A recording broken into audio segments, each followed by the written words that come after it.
Bilangguan na naglalaman ng mga hindi mahahawakan ang pinakamatinding banta sa mundo.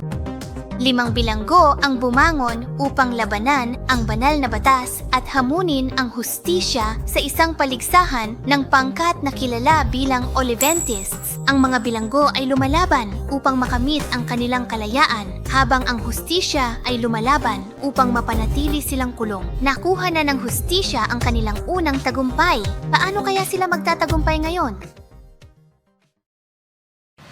Nako, Ayoko niyan. Nanalo kami dahil lang sa swerte. uy, tanggap na natin ang mga panalo. Eksakto. Masyadong mapanganib ang mga hindi mahahawakan na yon. Ang mahalaga ay nakakulong pa rin sila. Guguluhin nila ang buong mundo kung lalabas sila. Oo, tama ka. Salamat. Pero hindi pa tapos. Manalo tayo para sa hustisya. Para sa tunay na hustisya, ito ang aming panawagan. Natalo kami. Ayos lang yan, Shori. Ginawa mo ang lahat ng iyong makakaya. Oo, walang makakahulaan yan. Natutuwa lang ako na ligtas kayong lahat. Tumingin sa magandang panig. Ang mahalaga ay tinanggap nila ang hamon. Tama. Ngayon ay may pagkakataon tayong makamit ang kalayaan. Magaling, Shiori. Aba, may dalawa tayong aso rito. Hindi ako nag-aalala. Salamat mga babae. Naghihintay ang ating kalayaan. Tara na! Oh my goodness gracious me, what a surprise! Oh! Ano? Napakalaki. Kaya... Amag,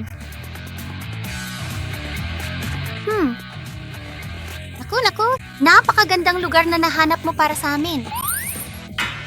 binanggit mo ang sinaunang tuntunin, kaya gumawa kami ng sarili naming pananaliksik. Ito ang sinaunang arena kung saan ginanap ang Olivantes. Walang magagalit kung lalabas ka rito. Ito ang perpektong entablado para sa'yo.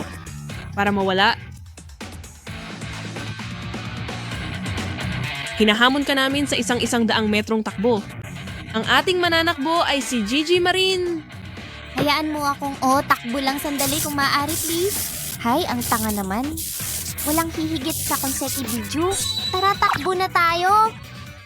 Teka lang, hindi naman talaga patas na kompetisyon nito. Nasa loob pa rin kami ng aming mga kulungan.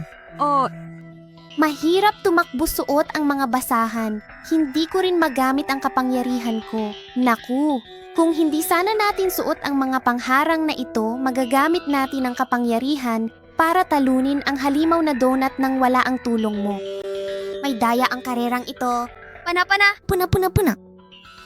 Pero hindi tayo pinapayagang tanggalin ang mga hadlang. Yan ang tuntunin. Kumikinang, naku! Napaka-immature. Siguro may paraan. Sige, kung gayon, bigyan mo kami ng oras, kita tayo sa susunod.